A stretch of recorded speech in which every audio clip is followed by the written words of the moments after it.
Welcome students. अब हम लोग अपना नेक्स्ट टॉपिक करने जा रहे हैं, दैट इज न्यूमेरिकल अपर्चर। अब न्यूमेरिकल अपर्चर करने से पहले हम लोग एक छोटा सा बहुत ही शॉर्ट में रिवीजन कर लेते हैं, जिससे कि हमें आगे की चीजें समझने में और आसानी होगी। तो आपको मैंने बताया था कि ऑप्टिकल फाइबर क्या होता है। ऑप्टिकल फाइबर एक बहुत ही थिन, फ्लेक्सिबल, ट्रांसपेरेंट मीडियम होता है जो कि सिलिंड्रिकल शेप में है, जिसके थ्रू हम लाइट को प्रोपेगेट कर सकते हैं। लाइट के फॉर्म में हम सिग्नल्स को एक एंड से दूसरे एंड पे भेजते हैं। अब ऑप्टिकल फाइबर का स्ट्रक्चर कैसा था?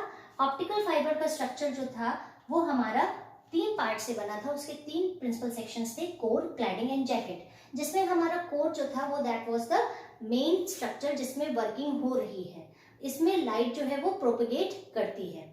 इसके बाद उसके चारों ओर सराउंडेड एक लेयर होती है जिसको हम क्लैडिंग कहते हैं, और क्लैडिंग का रिफ्रैक्टिव इंडेक्स कोर के रिफ्रैक्टिव इंडेक्स से कम होता है। ये बहुत ही इंपॉर्टेंट है, जिसकी वजह से ही लाइट जो है कोर के अंदर रह जाती है और कोर से बाहर नहीं जाती है और प्रोपोगेट होती है। और लास्ट लेयर जो क्लैडिंग के चारों ओर होती है दैट इज द जैकेट। ये एक प्रोटेक्टिव लेयर होती है जो हमारे कोर और क्लैडिंग को प्रोटेक्ट करती है फॉर हार्मफुल इफेक्ट्स जो बाहर से एनवायरनमेंट की वजह से, मॉइस्चर की वजह से, क्रशिंग की वजह से हो जाएंगे।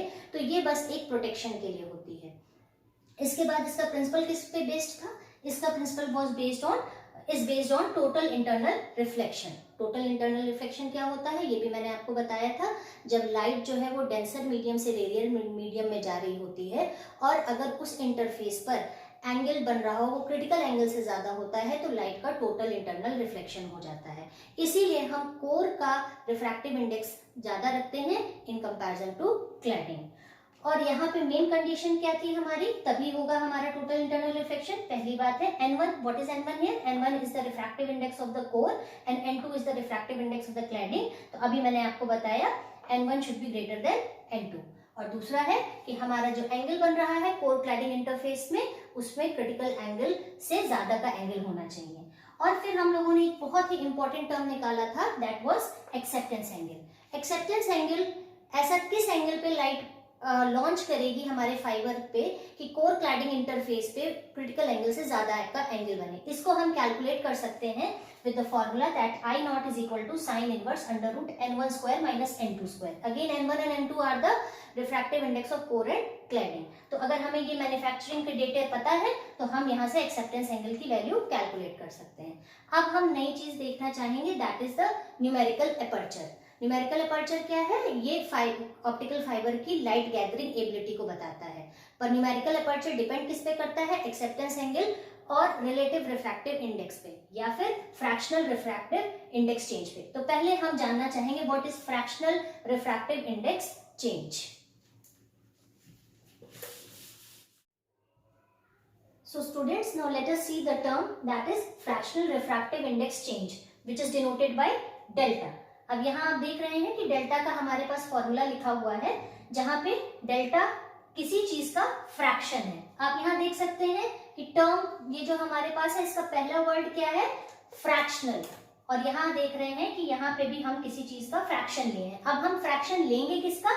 So you can see this next word is refractive index change. Refractive index change, किस किस का रिफ्रैक्टिव इंडेक्स चेंज होगा? हमने कोर और क्लैडिंग ली है, तो कोर और क्लैडिंग का रिफ्रैक्टिव इंडेक्स चेंज लेंगे। इट मींस दोनों का डिफरेंस लेंगे।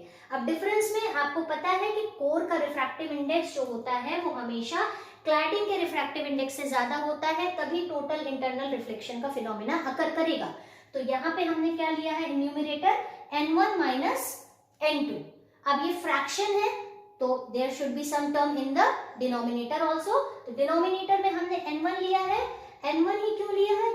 Because you know that N1 is the refractive index of the core and core is the most important working structure of the optical fiber. इसी में working होती है, इसी के थ्रू लाइट जो है वो प्रोपेगेट होती है, यही लाइट गाइडिंग मीडियम है। तो हमने ये क्या ले लिया? That is N1 minus N2 upon N1।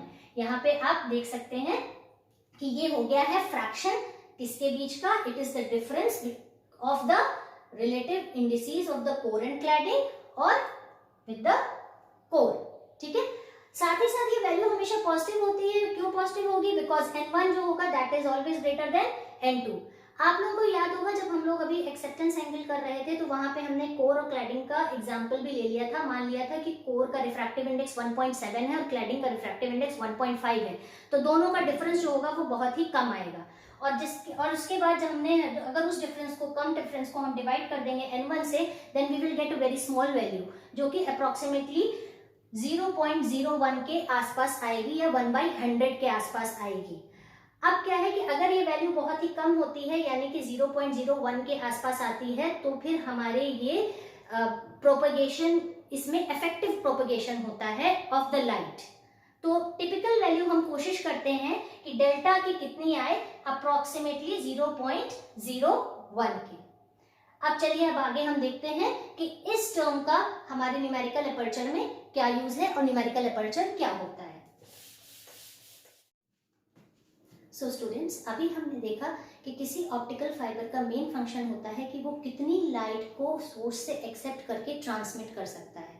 और किसी ऑप्टिकल फाइबर की जो लाइट गैदरिंग एबिलिटी होती है ये दो फैक्टर्स पर डिपेंड करती है, एक तो उसके कोर के साइज पर और दूसरा उसके न्यूमेरिकल एपर्चर पर। अब हम न्यूमेरिकल एपर्चर को कैसे डिटरमाइन कर सकते हैं, तो एक्सेप्टेंस एंगल और फ्रैक्शनल रिफ्रैक्टिव इंडेक्स चेंज की हेल्प से हम डिटरमाइन कर सकते हैं न्यूमेरिकल एपर्चर को। न्यूमेरिकल एपर्चर को हम शॉर्ट में NA भी लिख सकते हैं। तो देखिए लिखा हुआ है the acceptance angle and the fractional refractive index change determine the numerical aperture of the fiber. अब numerical aperture होता क्या है? The numerical aperture is defined as the sine of the acceptance angle, that is NA is equal to sin I naught, जहाँ पे I naught हमारा क्या है? acceptance angle। ये हमारा फॉर्मूला हो गया numerical aperture का। चलिए अब हम थोड़े से और numerical aperture के फॉर्मूले देखते हैं। अभी हम लोगों ने जब डेरिवेशन किया था एक्सेप्टेंस एंगल का, तब हम लोगों ने देखा था sine i naught is equal to under root n1 square minus n2 square. और साइन आई नॉट जो है वो न्यूमेरिकल एपर्चर के बराबर भी है। तो इसका मतलब इक्वेशन नंबर 1 और 2 को कंपेयर करके हम देख सकते हैं कि न्यूमेरिकल एपर्चर जो होगा that will be equal to under root n1 square minus n2 square. n1 और n2 क्या है? n1 is the refractive index of the core and n2 is the refractive index of the cladding. It means कि numerical aperture का ये एक और formula हमें पता चल गया। अगर कहीं पे आपको न्यूमेरिकल में सॉल्व करना है, न्यूमेरिकल एपर्चर निकालना है और वहां पे refractive indices of the core and cladding given है तो आप इस फॉर्मूले को यूज करेंगे। कहीं पे एक्सेप्टेंस एंगल गिवन है तो आप इस फॉर्मूले को यूज करेंगे। अब चलिए हम लोग आगे देखते हैं। अब इस फॉर्मूले को हमने रीअरेंज किया है, यहाँ पे हमने n1 को कॉमन ले लिया है। सो n1 जब आप कॉमन लेंगे तो अंडर रूट के अंदर यहाँ क्या बचेगा? 1 माइनस n2 अपॉन n1 से डिवाइड हो जाएगा होल स्क्वायर। अभी हम लोगों ने जस्ट देखा था कि fractional refractive index change delta किसके बराबर होता है? n1 minus n2 upon n1। हमने क्या किया है? n1 से दोनों को डिवाइड कर दिया है, तो यहाँ पे n1 अपॉन n1 आ जाएगा, that will B 1 minus n2 upon n1। इससे हम क्या कर सकते हैं? n2 अपॉन n1 की वैल्यू निकाल सकते हैं। n2 अपॉन n1 क्या हो जाएगा?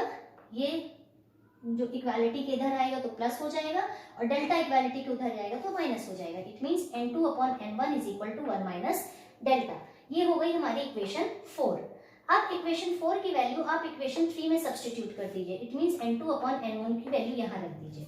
देखिए putting the value of equation 3 in equation 4, तो numerical aperture is equal to n1 की जगह n1 under root 1 minus n2 upon n1 की जगह हमने क्या रख दिया है?